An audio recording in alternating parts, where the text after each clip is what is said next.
साहब आप यहाँ से चलिए, मैं तो गोली मार दूंगा। अल्लाह आपको गोली मार दूंगा। अल्लाह निकल जल्दी से। चलो फिर मेरे निकल बेटे यहाँ आ से। जाओ अपना। और आपने भी किसी ने आइंदा नहीं बैठना।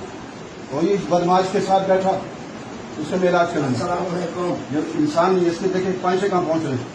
चल निकल यहाँ से। दफा हो जाए।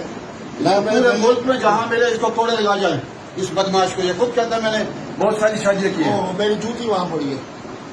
जल्दी से निकले यहाँ से। एक मिनट। और आप लोग ये उनके साथ क्यों बैठे इस बदमाश के साथ जो कहता है मैं बहुत सारी शादी करता हूँ।